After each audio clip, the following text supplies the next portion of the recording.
رب اشرح لي صدري ويسر لي أمري واحلل عقدة من لساني يفقه قولي. صلى الله عليك يا رسول الله وعلى أهل بيتك المعصومين المظلومين،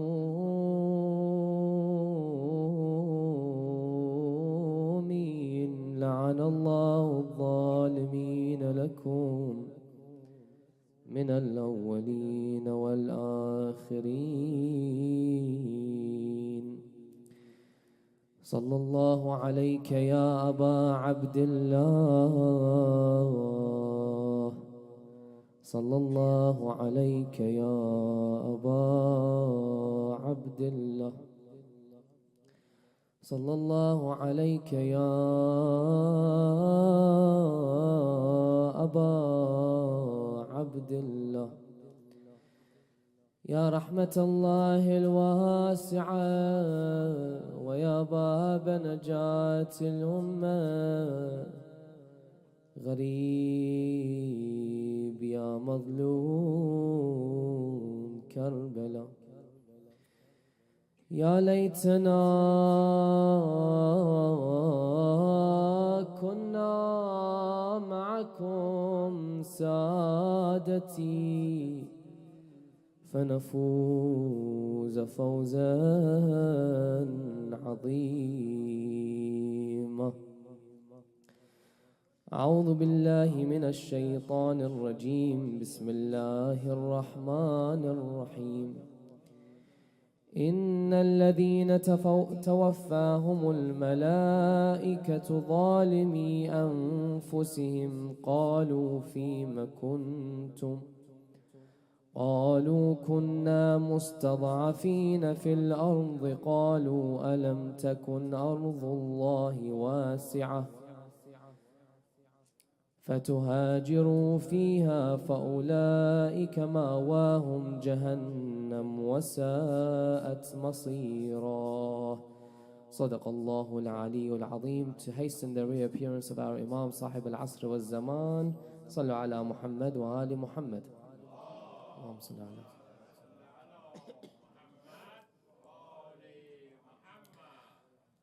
Allah subhanahu wa ta'ala says in this holy verse that when a person dies,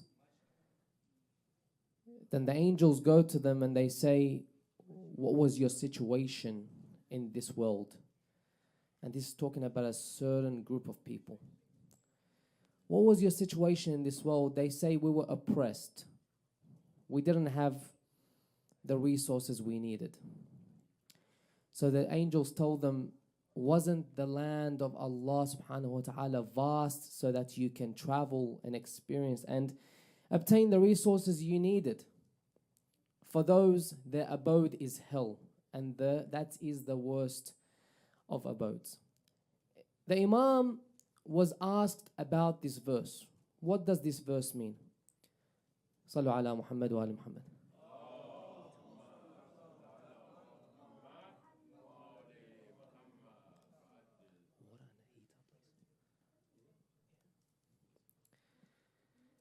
The Imam said that this verse is referring to those that were with Amir al-Mu'mineen Ali ibn Abi Talib and then left him.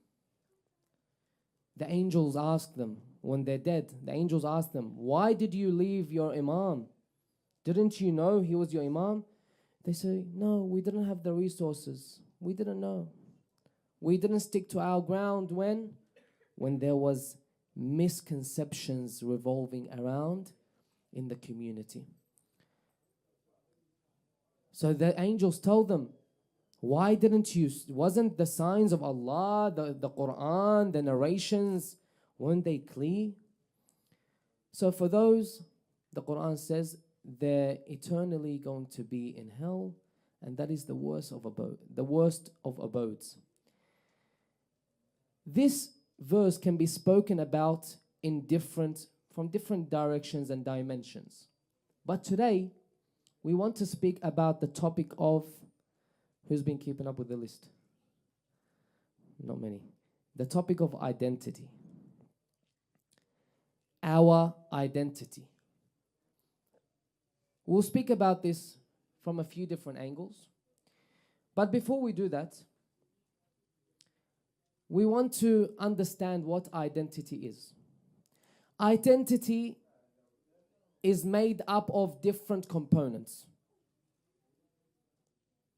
In Latin, identity means sameness, or what makes you, you.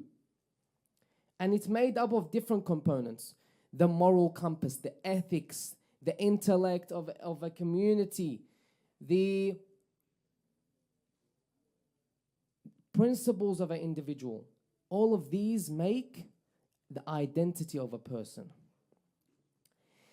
And just like there are wars, there are many different wars that happen in the world. There's wars that happen using weapons.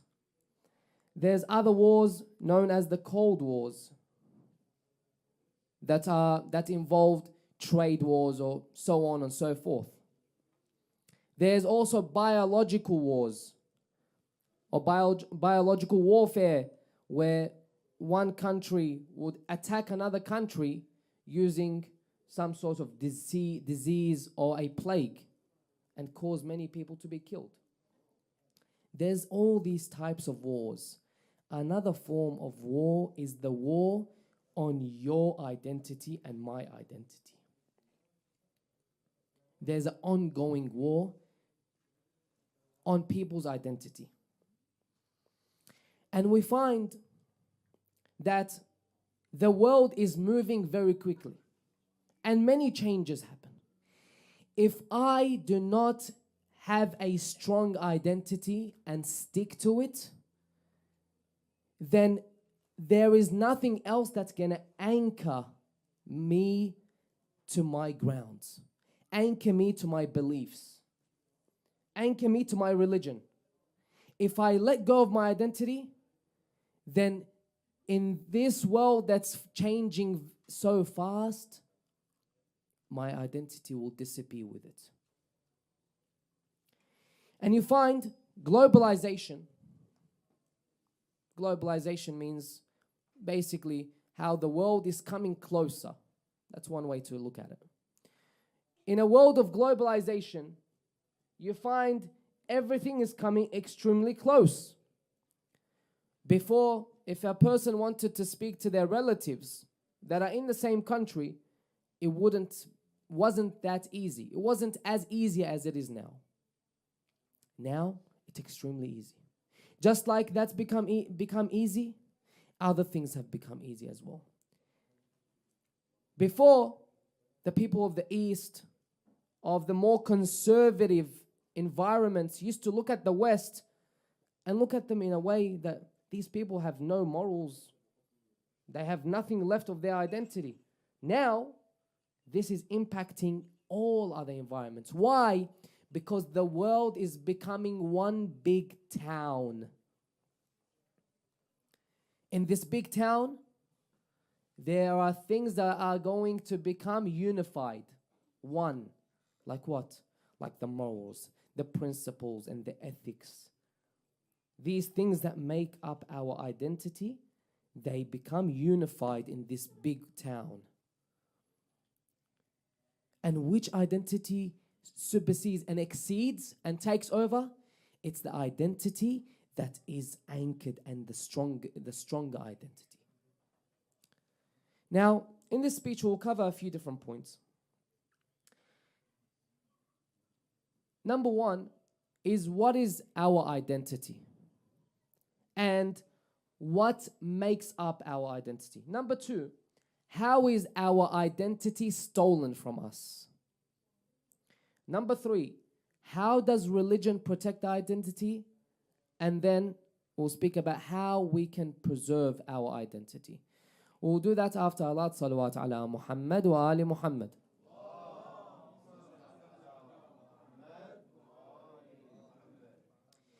Before I move on to the body of the speech, there's a main point I want to mention as well. Where do we obtain our moral guidelines from? Where do I learn the right and the wrong? From the parents, ahsant. Some people might say legislation, law. Law tells me what's right and wrong. Ahsant. That's wrong. People are shaking their heads. If I was dependent on law, whether something is right or wrong, then if I look at the history, there were many things that were illegal that are now legal, which are wrong. Many years ago, the concept of the ABC community and the alphabet clubs, if they were to perform parades, they were attacked. Why? Because it was something against the law. Now, they're supported. The law has changed. Do I change? No. I don't change. Because this is part of my religion. So law doesn't make my identity. Yes, we follow the law, but that does not make my identity. Does the community make up my identity? Not always. Because as we spoke yesterday, the community can sometimes go into the wrong direction. If they go into the wrong direction, it takes a few people that have strong identities that are anchored solidly to allow the community to come back to where it was. So where do I obtain my identity, my ethics and my morals from? I obtain them from my religion.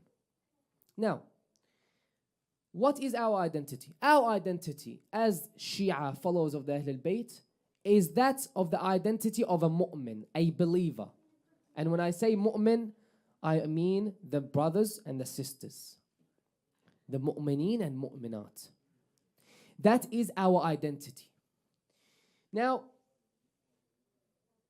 you find that there are many things that make up this identity, but we'll talk about 5 of them. Number 1 is heritage, known as turath. Turath and heritage is what passes on to us from our parents and our grandparents and their forefathers. For example, a part of our identity is these Husayniyat. You go to some of the centers here in Australia and they tell you that this center was opened ever since my great-grandfather came to Australia, and it's been nearly 50, 60 years. Some of them less or more. The concept of Husayniyat, where we are now, this has been available for the Shia, the believers of the Ahlul Bayt, ever since the small or the short occultation of Imam al-Mahdi Ajjallahu Ta'ala Farajah. It was available since then, and it passed on to us. So one of the things that makes up our heritage makes up our identity is heritage, turath. Number 2 is creed, or the belief system.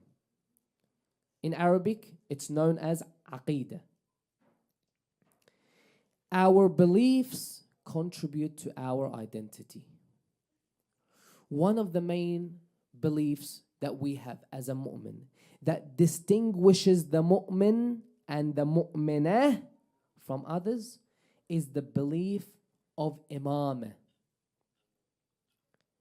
We believe in our 12 imams, as we spoke about very briefly on the 4th night, I believe it was. We have this belief. Rasulullah sallallahu alayhi wa sallam says, the Khalifs after me are 12. These 12 Khalifs are our 12 imams. This distinguishes other people that are not of the identity of a mu'min, that do not hold this identity. That's the second component that makes up an identity. Number 3 is the general customs and the norms. Okay, so this is known in Arabic as al-a'raf al-'amma, the general customs. One of the general customs that we have, again, also passed on to us from our parents and great grandparents, is respecting scholars.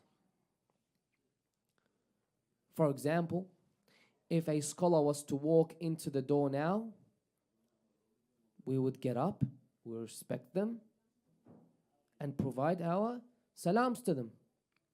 That's one of the a'raf, one of the customs that we learn, and it forms our identity. And there are many examples.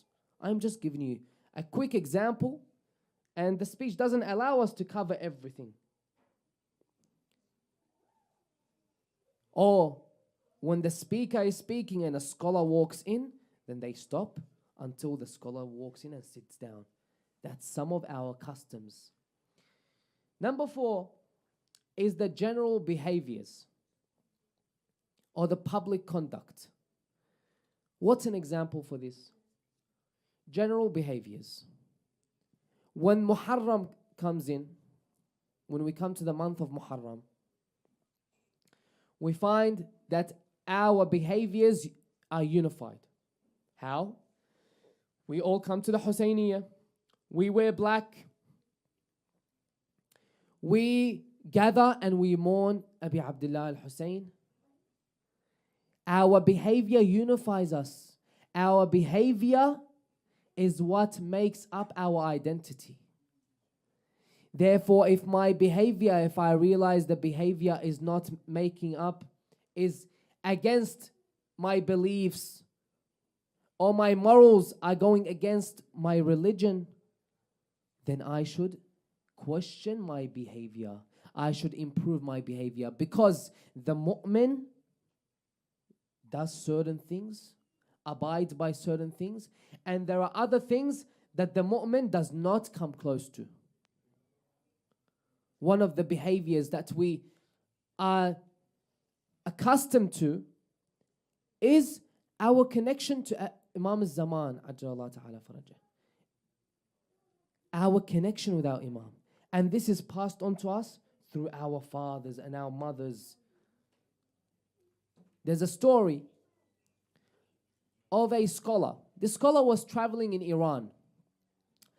So he said, I went onto a bus and I traveled through the city. I was waiting for the bus to be full so that we can travel.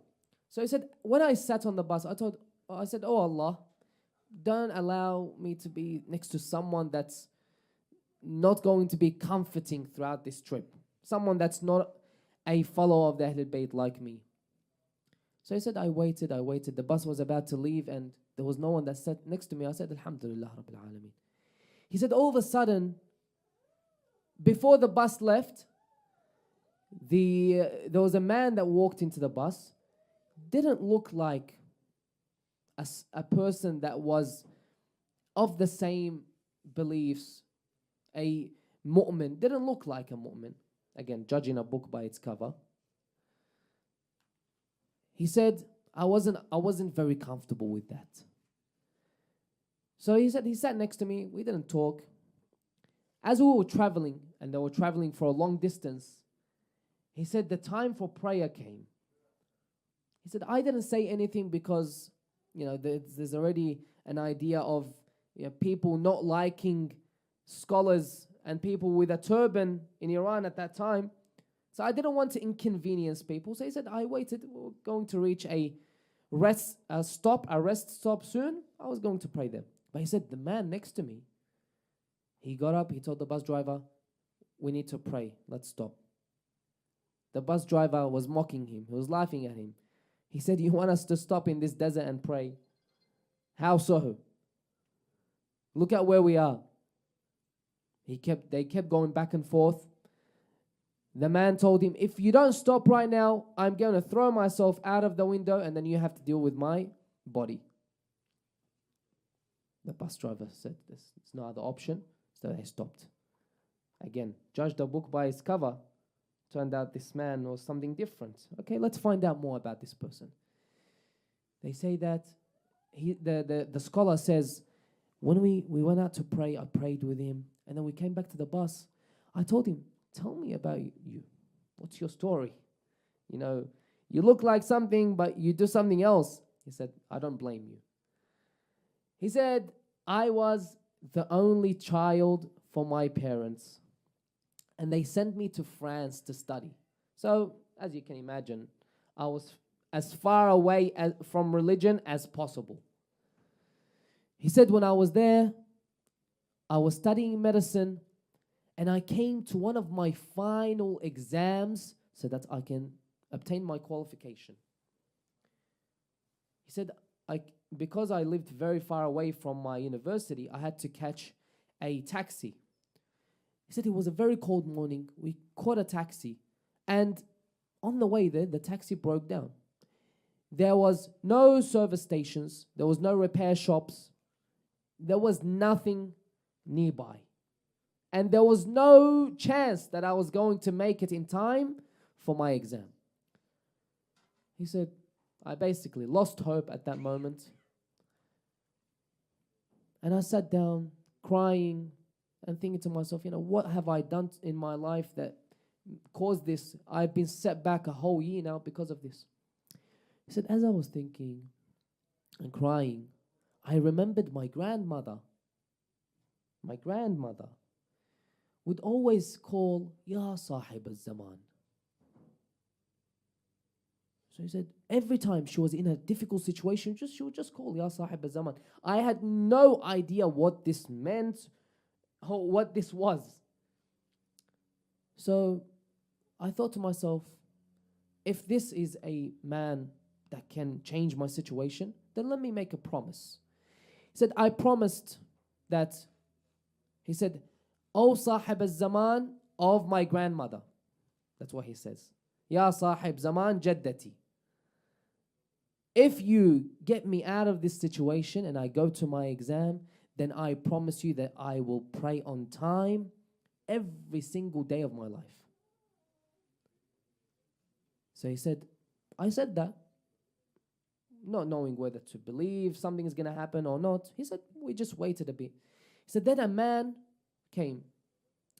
He helped, he told the taxi driver to do a few things, and he told him, turn on the car. He turned on the car, and then he said, make sure you get them on time because they're in a rush. How did he know? They're in a rush to get to wherever they want to get to. Nothing clicked with me, he says.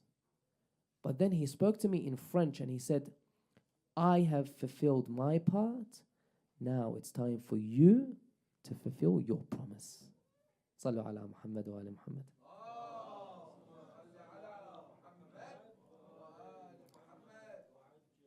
The general behaviors. We learn these general behaviors of connecting to our Imam from our parents. And we must teach our children this. I don't only call the Imam when I need something from him. I always call the Imam. That's number 4. Number 5 is the societal culture and the culture of the community. One of our cultures or beliefs in our cultures, something that we stick to very strongly, is that the centralization of religious authority sits with our scholars, our maraja. And this is something that makes up our identity. The Shia believer is someone that refers to a marja, and this marja provides them with answers. Okay. Now, this is what makes up an identity. But how has this helped? How has this maintained itself? How has this thought, this idea, been maintained throughout the years? It's been maintained because of how the maraja, the scholars, have been able to keep the Shia protected. I'll give you one example. 2 examples, 1 story. The story is, there was a scholar by the name of Sayyid Muhammad Hassan Al-Shirazi, lived very long ago, rahmatullah ta'ala alayh, and he's passed away obviously. He's known for one particular thing that he did for all the Shia. And this thing that he did allowed the Shia to live prosperously, especially in Iran. He's known as Al-Mujaddid Al-Shirazi or Sahib Al-Timbak. There was a situation in Iran that the Shah of the time, he went to Britain and he signed an agreement with a British company that all the tobacco sales, harvesting and planting and everything goes through this British company in Iran. So they were going to open up in Iran. What did they do? This British company brought in thousands of workers. What kind of people are they going to bring? People like them. They brought them in. People with no moral structure, no ethics like the ethics that were present at the time. Anyway, not only this was affecting the moral compass and the ethics of the people, it also affected them financially. 20% of the population of Iran was involved either in the planting or the harvesting of tobacco and selling. So this was going to impact them very negatively. So the Marja, Sayyid Muhammad Hassan Shirazi, rahmatullah alayh, he sent a letter to the Shah, to the king of Iran. He sent him a letter. He said, this is the situation, and you must cancel this agreement with the British company. The Shah, the king, sent a representative to the scholar. He told him, look, we can't do this. The people don't know better. And I can't cancel this because if I cancel it, I'll have to pay for it. So, end of story, full stop, you can't cancel it. The scholar said, Inna lillahi wa inna ilayhi raji'un. A few days later, he put out a jurisprudic law. What was it? He said that it is haram for anyone to have anything to do with tobacco from now until this situation ends. And whoever does this, then they are fighting Imam Sahib al-Asr wa Zaman. He put out this law. Slowly, people of Iran started putting this law out. People were spreading it. Then, slowly they realized that even the people that would drink alcohol, they stopped. They asked them, why would you stop? They said that, we might commit a sin by drinking sometimes. It's a sin. We can stop it, but we will never go to war with Sahib al-Asr wa Zaman. And the scholar has said this is war. So then they found that this impacted the actual castle of the king. The wife of the king, she broke all of the aragil that were present in the castle. She broke all of them. The king told her, why would you break this? She said, because the person that made me halal upon you has said this is haram and I broke it. He found there was no other solution. He cancelled the agreement. The people went to the scholar. They told him, this is such a great achievement for the Shia. He said, yes, it is. But you must know that now they know what our strong point is. Our strong point as Shia believers is our scholars. Our scholars unify us. If there are a few people speaking and causing issues, I follow this scholar and I follow that scholar and I don't speak to that person, that's not what it's supposed to do. The scholars themselves speak to each other. Who am I to say I'm not speaking to that person because they follow such and such scholar? That's not the concept. That's not what's supposed to happen. This is what makes up our identity. These 5 and more than these 5 concepts. Now, how is our identity stolen? There are many techniques that are completed here, that are conducted by the people that don't want you to have your identity. The Quran says, وَدَّ كَثِيرٌ مِّنْ أَهْلِ الْكِتَابِ لَوْ يَرُدُّونَكُمْ مِنْ بَعْدِ إِيمَانِكُمْ كُفَّارًا حَسَدًا مِّنْ عِنْدِ أَنفُسِهِمْ. That many of the disbelievers wished that you would leave your faith and become disbelievers because of their envy. Why are they envious? Because when you look at their identity is non-existent. It crumbles. One of the advisors of, I remember 3 presidents of the United States. His name was Patrick Joseph Buchanan.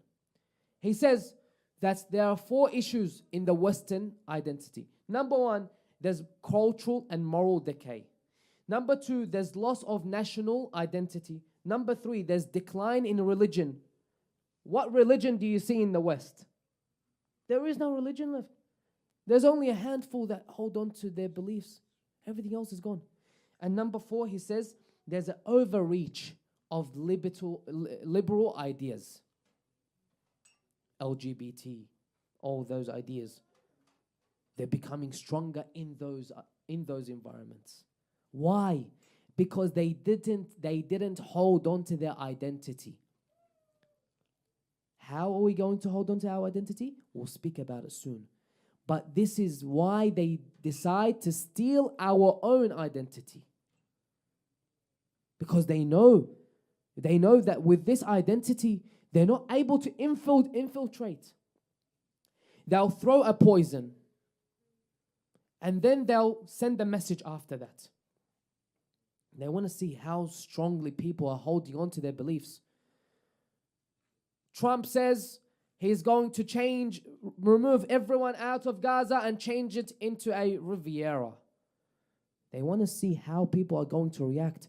Are people going to stay quiet? Or are they going to speak up against it? The Muslims speak up against it. And that's why they get targeted more and more. The more we progress, the more we become targeted, because they know this identity is one that's hard to break. So, what's some ways that they try and steal your identity?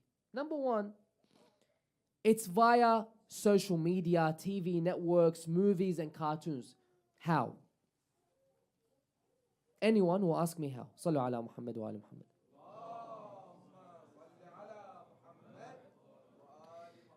What's wrong with them? They're just a cartoon, a movie. What's wrong with them is this. They repeat something that's wrong. They repeat it on and on again until this becomes normal. They introduce the idea. They repeat it so many times to you until, the first time you saw it, you say, oh no, we shouldn't be seeing this. La ilaha illallah. The second time, it happened again. The third time, fourth time, fifth time, you become desensitized. Desensitized. You no longer differ whether this happens in front of you or not. An example, very small example, but when I say it, you will understand how strong of an example this is. When they present a movie, they give you a good side and a bad side. The good side has all the morals of a good person, fights evil, protects the weak, does all of this, defeats the bad person. And then you look at it, you say, yeah, I agree with this person. I agree with their morals, this character in the movie. And then at the end of the night, they sit down, and they start drinking alcohol. They drink alcohol. They start to tie drinking alcohol with good behavior. They do it on and on again until seeing alcohol. Seeing alcohol, we as Shia are supposed to curse Yazid ibn Muawiyah la'natullahi ta'ala alayh every time we see alcohol. Why? Because he drank alcohol while he hit the head of Abi Abdullah al-Hussein. Yet, they'll show you in a movie again and again. It becomes a normal scene. I see alcohol, so what? It's normal. I'm not drinking it. This is how they begin to steal your identity. Take beliefs that you were holding on to very firmly. They start taking it away from you. You weren't planning to let go of it. You weren't planning to let go of this moral compass, the principle that you had. But you do it without realizing. Another way that they steal your identity is by telling you there's only certain ways that you can fit into their environment. There's a verse in the Quran that says, قُلْ لَن تَرْضَى عَنْكَ الْيَهُودُ وَلَا النَّصَارَى حَتَّى تَتَّبِعَ مِلَّتَهُمْ. The Jewish and the Christians will never be pleased of you until you follow their religion. Do not try to fit in. You go to a party, I'm not going to say party because we shouldn't be going to their parties. You go to a lunch or a dinner, let's say. You're sitting down, they have their lunch, they have their dinner, and then they bring alcohol to the table. Who's going to get up when they bring alcohol? Inshallah, everyone that is a follower of the Ahlul Bayt gets up as soon as they see alcohol served on that table. 9 people are cursed when it comes to alcohol. I don't remember all of them, but it starts from the person that harvests the grape or the fruit, to the person that drinks it, to the person that sits on the table that alcohol is served. But the person looks at the table, they say, if I get up now, I'll make a scene. If I get up now, I don't know what they'll say about me. We're in a different age now. We have to modernize. So they sit down. They tell you that you must fit in if you do this. You only fit in if you do this. They will never be happy with you, even if they show it, until you follow their religion. Do not try to fit in. Hold on. Make sure they try to fit in your religion, not you try. There's a story of Luqman and his son. Luqman was a very wise man. He told his son, son, whatever you do, you're not going to please everyone. Stop trying. So he said, give me an example. How so? He said, let's go. Let's go for a walk. And they took their donkey with them. They walked in the streets. The first time they walked, the father, Luqman, sat on the donkey and his son was walking with him. They went past a group of people. The people said, look at this man. How harsh is this man, making his son walk while he's on the donkey? He said, did you hear them? Yes, I did. Okay, let's change it up and keep walking. You sit on the donkey and I'll walk. Went past another group. Look at this son. How immoral, how disrespectful. He's on the donkey and his dad is walking. It is dad's fault as well because his dad didn't teach him morals. Luqman said, son, did you hear what they said? They're not happy with you still. Okay, let's change it up. They both sat on the donkey and they traveled. Another group saw them. Were they happy? No, they weren't happy. All right. What they said was, how harsh are these people? Both of them are sitting on the same donkey. They changed it up. They said, you know what? Did you hear what they said? Let's change it. We'll walk and let the donkey walk in front of us. Walk past another group. They said, look at these people. They have a donkey and they're not using it. Do not try and please people. Do what is right. Can I please ask for these mobile phones to be put away, please? The kids at the back. Ahsantum. Do not do anything just because you want to please someone. If something is right, do it. If something is wrong, stay away from it, no matter what they say. They steal your identity, your morals, by telling you this is how you're going to fit in. Now, how does our religion protect our identity? And how do we preserve it? Sallu ala Muhammad wa ala Muhammad.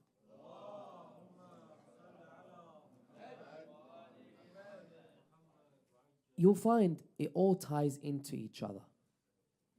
The number one way that our religion protects our identity is telling us that it is haram, it is forbidden to resemble the disbelievers. How?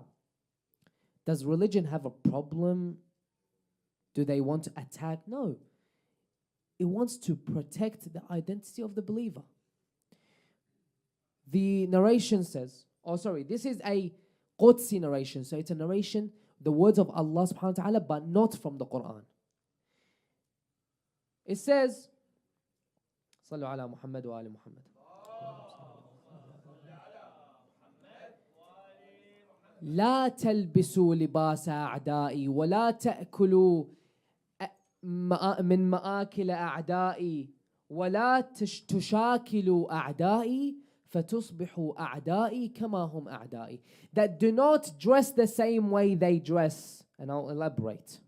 Do not eat the same way from where they eat, from what they eat.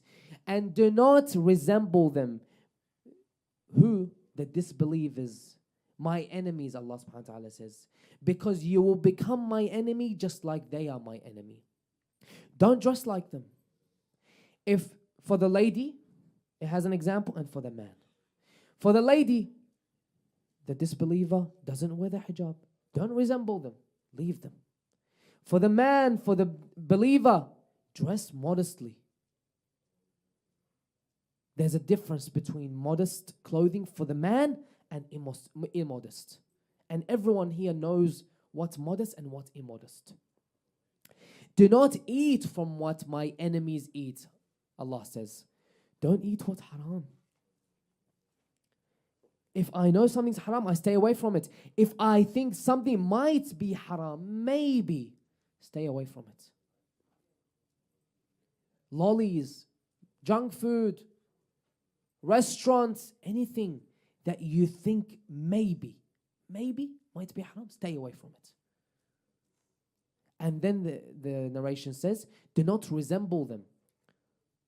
Someone might say, I don't believe in what they believe. I don't act the same way they act, but I like the way the cross is shaped, for example. I'm going to wear the cross. Again, no one here is going to do that, but this is an example of resembling their beliefs, resembling them. This becomes haram. Number 2 is the concept of being Arabized after Hijrah. This came into the picture. The scholars talk about this in the jurisprudence. And it's basically the idea of someone following the Holy Prophet and then turning away. I am a believer. I follow my religion and my beliefs, but I know if I move to a certain city or I move to another community, I will start losing this. If I join this certain school, this is going to impact my beliefs. for the fathers and the mothers. If I know putting my son into a certain school is going to impact their beliefs, then it's haram to put them in that school. If I know if I join this company, that's a good company, successful, it's going to make me fall far away from religion because they force me to attend events that alcohol is served, then I stay away from that, because that will slowly make me let go of my beliefs. Now, those are two ways that our religion protects our identity. Now, how do I preserve it? Just very quickly. Number one, learn more about your religion. And that's why the organizers of this Husayniyah have decided to run a program throughout the year. Why? So that the youth can increase their knowledge about their religion. Learn more about the religion. If you learn more about your faith, then your identity will be stronger. You will know what's right and wrong according to your faith. Number two, keep a close eye on the events in our Hijri calendar. What do I mean? In our Hijri calendar, you'll find the martyrdoms and the celebrations of our Ithna Ashri beliefs, the martyrdoms of the Ahl al-Bayt and their births. Make sure you celebrate them. Make sure you know when they are. Back in the days, whole cities used to shut down when it was a martyrdom. Now, if I ask some people here, when was Imam Jawad, for example, martyred? Some people might not know. Learn more about your imams. Even if you have to open up the app and have access to it. Just know when it is. Let it give you notifications. That's it. Have that attachment. Number three, have close ties with your community. If something is infecting and infesting in our communities, in our kids, in our schools, sometimes I will not know about it unless I am involved in the community. A few years ago, and up till now, there's this issue that's happening in the schools. They're teaching in the schools the idea of gender and the idea of the LGBTQ+, whatever they're up to now. They're teaching this idea. If I didn't attend in the community and learn about this from the centers, how do I know what my kids are learning in school? Be involved in the community. Be up to date with these issues that are happening so that you can protect your and your children's identity.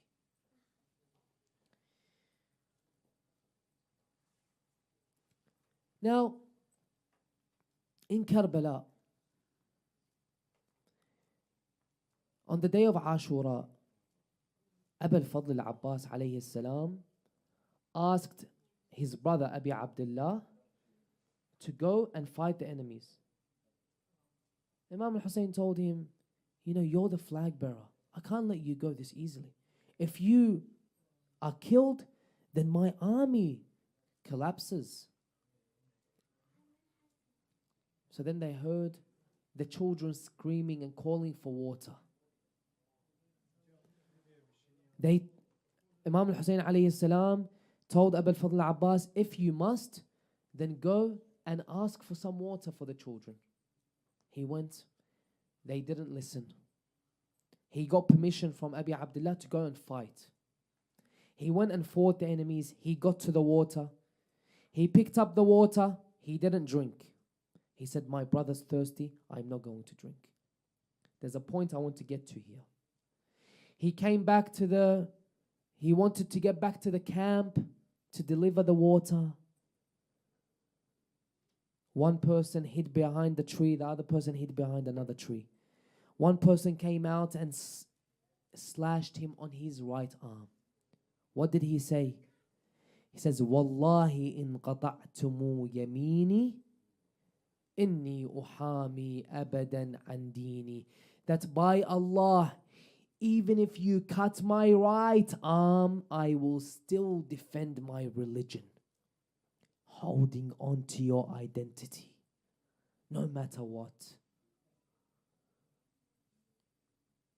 He went back, he was traveling, he held the sword in his left arm. Another one of the enemies slashed his left arm, cut the arm off. He held the water carrier, he held it in his mouth, wanting to take it to the camp. They shot the arrows at them. One of the arrows hit the water carrier. All the water dispersed. Another arrow was shot and hit his eye, shut off his eye. Another arrow hit his chest and pierced his heart. This was Abu al-Fadl al-Abbas alayhi salam. This was his stance in Karbala. His stance wasn't like any normal stance. We learn many lessons from him. One of them is how to hold on to our identity. Sallu ala Muhammad wa ala Muhammad.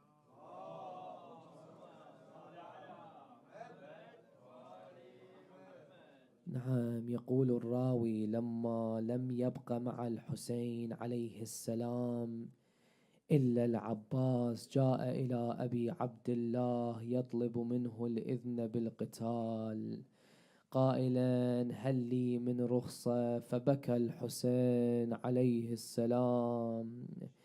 نعم. قال يا أخي أنت صاحب لوائي. فقال العباس قد ضاق صدري وسئمت الحياة وأريد أن أطلب ثاري من هؤلاء المنافقين. فقال الحسين عليه السلام إذن اطلب لهؤلاء الأطفال شيئا من الماء. يقول الراوي فذهب العباس إلى القوم وعظهم وحذرهم من غضب الجبار فلم ينفع فنادى بصوت عال عمر بن سعد هذا الحسين بن فاطمة بنت رسول الله قد قتل أصحابه وأهل بيته وهؤلاء عياله وأولاده عطاشا فاسقوهم شيئا من الماء. فأثار كلامه في العسكر حتى بكى بعضهم ولكن شمرا صاح بأعلى صوته يا ابن أبي تراب لو كان وجه الأرض كله ماء تحت أيدينا لما سقيناكم منه لعنه الله. نعم. عظم الله أجوركم. فرجع العباس إلى أخيه يخبره بجواب القوم فسمع الأطفال يصرخون العطش العطش. ثم إنه وقف بباب الخيمة ليأخذ القربة والأطفال تصرخ. تعلقت به أخته زينب قالت بصوت حزين ضعيف أخي أبا الفاضل هذا الوداع الوداع أخي. لحظة يا خويا تنتظر محلى جمالك يا البدور ما اقدر اشوفه معتفور هيد لزينب يا القمر. لحظة يا خويا تنتظر محلى جمالك يا البدور ما اقدر اشوفه معتفور النور هيد لزينب يا القمر، لحظة أقبل هالجفوف قابل تقبيل السيوف، عباس لزينب تعوف تبقى غريبة يا القمر.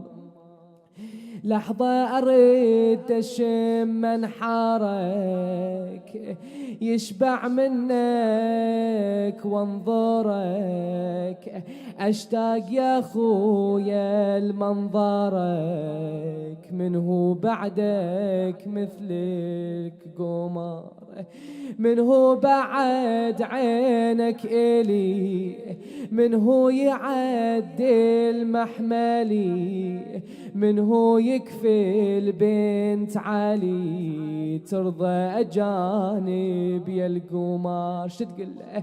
لحظة أشم خدودك خويا وعدل جودك، خلني ألف زنودك لا يقطعوها يا القمر، وتحامي عينك بيدك لا تكسر ظهر عضيدك، ويمكن اللامة تفيدك تخف تحفظ عيونك يا القمر. وبعد شنو يا زينب؟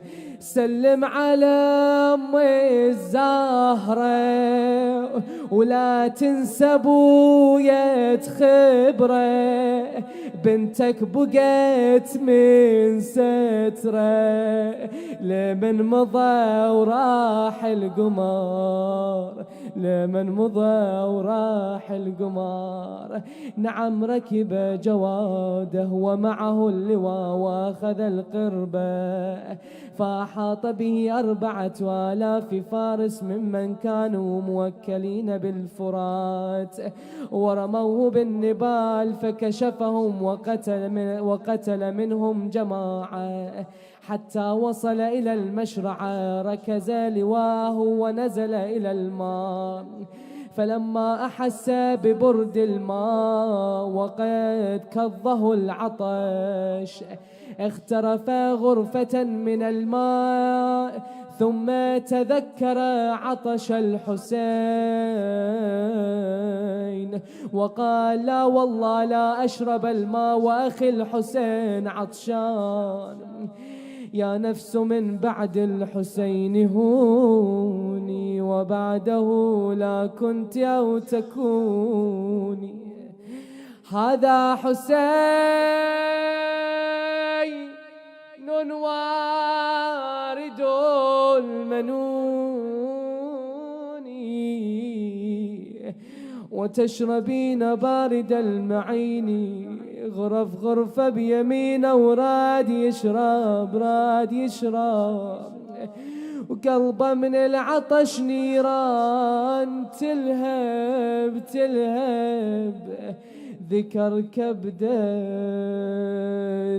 كبدة عضيدة والدمع صاب، ذبه وقال علي الماء يحرام، والله عطشان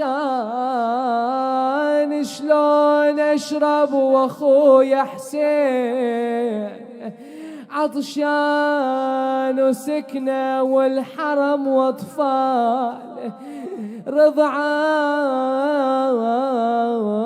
وضين قلب العليل التهب، نيران نيران يا ريت الماي بعد لا حلا ومار، يا ريت الماي بعد لا حلا يا ومار. نعم فرموه، ولما رأى ذلك منهم حمل عليهم. عندما رجع وأراد أن يوصل الماء إلى المخيم فرموه بالنبال من كل جانب، فكمن له زيد بن ورقة من وراء نخلة، وعاونه حكيم بن الطفيل. آجركم الله، أحسن الله لكم العزاء. مستعد للمصيبة ها؟ فضربه على يمينه فقطعها، فأخذ السيف في شماله.